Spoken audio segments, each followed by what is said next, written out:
بسم اللہ الرحمن الرحیم۔ قرآن پاک میں جس طرح عقائد و اعمال، احکام، بشارتیں اور وعیدات بیان ہوئے، اسی طرح کفار کی طرف سے بھیجنے والے اذیتوں پر اللہ پاک نے اپنے حبیب صلی اللہ علیہ وسلم کی تسلی کے لیے سابقہ انبیاء کرام علیہ السلام کے واقعات بیان فرمائے۔ ان واقعات میں تمام مسلمانوں کے لیے عبرت اور نصیحت ہے، اور ان واقعات کو بیان کر کے کفار مکہ کو بتایا گیا کہ سابقہ امتیں اپنے انبیاء اور رسولوں کو جھٹلانے کی وجہ سے تباہ و برباد کر دی گئی، تو کفار مکہ کو بھی ڈرنا چاہیے کہ ان کی طرف انہیں بھی ہلاک نہ کر دیا جائے۔ ان میں سے کچھ انبیاء کرام اور ان کی قوموں کے واقعات کا خلاصہ درج ذیل ہے۔ نمبر 1، حضرت نوح علیہ السلام اور ان کے قوم۔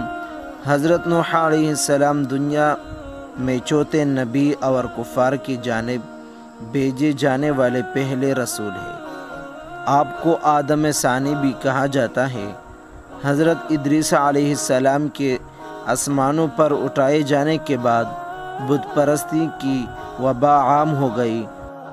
کفر و ضلالت میں گہرے ان لوگوں کے ہدایت کے لیے حضرت نوح علیہ السلام کو رسول بنا کر بھیجا گیا۔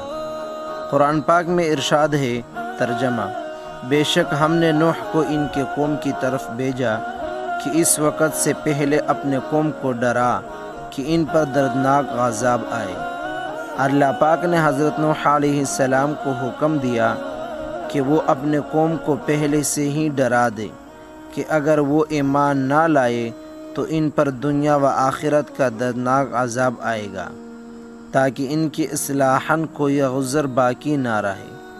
حضرت نوح علیہ السلام کی قوم نے سرکشی کا مظاہرہ کرتے ہوئے آپ کو جھوٹا قرار دیا اور بت پرستی پر قائم رہے۔ آپ علیہ السلام نے 950 سال تبلیغ کی، لیکن 70 افراد ایمان لائے۔ پھر حضرت نوح علیہ السلام نے اپنے قوم کے کفار کے خلاف دعا کی تو اللہ پاک نے آپ کو کشتی بنانے کا حکم دیا۔ آپ علیہ السلام نے 2 سال میں کشتی تیار کی۔ جب آپ علیہ السلام کشتی میں سوار ہوئے تو آسمان سے لگاتار 40 دن تک بارش برسی اور زمین سے بھی پانی نکلنے لگا۔ جب قوم نوح غرق ہو گئی تو زمین پانی نگل گئی۔ آپ علیہ السلام کی کشتی 6 مہینے زمین پر گھومتی رہی، پھر وجود پہاڑ پر ٹھہری۔ نمبر 2، حضرت ہود علیہ السلام اور قوم عاد۔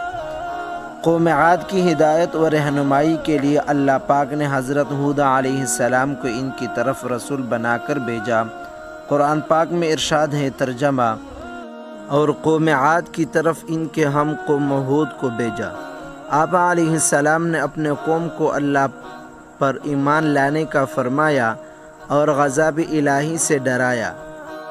سورۃ الجنان میں ہے، حضرت ہود علیہ السلام نے ان سے فرمایا، اے میری قوم، تم اللہ پاک کی عبادت کرو، ان کی سوا تمہارا کوئی معبود نہیں۔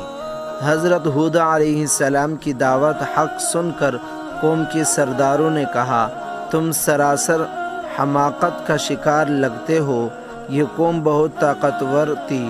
جب انہیں عذاب الہی سے ڈرایا گیا تو انہوں نے کہا کہ اگر عذاب آیا تو ہم اپنی طاقت سے ہٹا سکتے ہیں، اور کہا اگر تم سچے ہو تو ہم پر وہ عذاب لے آؤ۔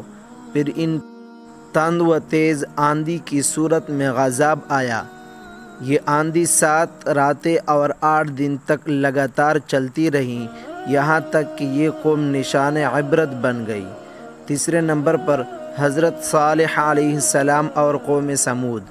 کفر و شرک میں ڈوبی ہوئی قوم سمود کی اصلاح کے لیے اللہ پاک نے حضرت صالح علیہ السلام کو رسول بنا کر بھیجا۔ ترجمہ: اور قوم سمود کی طرف ان کے ہم قوم صالح کو بھیجا۔ صالح نے فرمایا، اے میری قوم، اللہ کی عبادت کرو، ان کے سوا تمہارا کوئی معبود نہیں۔ سیرت الانبیاء کتاب میں ہے، آپ علیہ السلام نے قوم سمود کو اللہ پاک کی نعمت یاد دلا کر بھی سمجھایا۔ کہ اپنے اوپر خدا کی نعمتوں کی فرمانی دیکھو اور اپنے عمل دیکھو، لہٰذا اطاعت کا راستہ اختیار کرو۔ ان کے مطالبے پر حضرت صالح علیہ السلام نے پہاڑ سے اونٹنی پیدا کرنے کا معجزہ بھی دکھایا، لیکن وہ لوگ ایمان نہ لائے اور اونٹنی کو قتل کر دیا۔ حضرت صالح علیہ السلام نے ان کو عذاب الہی سے بھی ڈرایا۔ عذاب الہی کی بات سن کر قوم نے کہا، اے صالح، اگر تم واقعی رسول ہو تو وہ عذاب لے آؤ جس سے ہمیں ڈراتے ہو۔ پھر ایک گروہ نے حضرت صالح علیہ السلام کو شہید کرنے کا کوشش کی اور عذاب الہی میں گرفتار ہوئے اور وہ قوم شدید زلزلے سے ہلاک کر دی گئی۔ چوتھے نمبر پر حضرت لوط علیہ السلام اور ان کی قوم۔ اللہ پاک نے حضرت لوط علیہ السلام کو رسالت عطا فرما کر اہل سدوم اور موجود دیگر بستیوں کی طرف بھیجا تاکہ ان کو دین حق کی طرف بلائے۔ جہاں یہ لوگ بدترین گناہوں میں مبتلا تھے، وہاں لواطت جیسے برے فعل میں مبتلا تھے۔ یہ لوگ مسافروں کے ساتھ بدفعلی کرتے اور ان کا مال لوٹ لیتے تھے۔ حضرت لوط علیہ السلام نے ان کو اس برے فعل سے منع کیا۔ ترجمہ: کیا تم لوگوں میں سے مردوں سے بدفعلی کرتے ہو؟ بدفعلی قوم لوط کی ایجاد ہے، اس لیے اس کو لواطت کہتے ہیں۔ یہ حرام قطعی اور اس کا منکر کافر ہے۔ حضرت لوط علیہ السلام کی نصیحت سن کر اس قوم نے سرکشی کرتے ہوئے عذاب الہی کا مطالبہ کیا، تو آپ علیہ السلام کی دعا کے بعد ان پر عذاب الہی آیا اور وہ صفحہ ہستی سے مٹ گئی۔ پانچویں نمبر پر حضرت شعیب علیہ السلام اور اہل مدین۔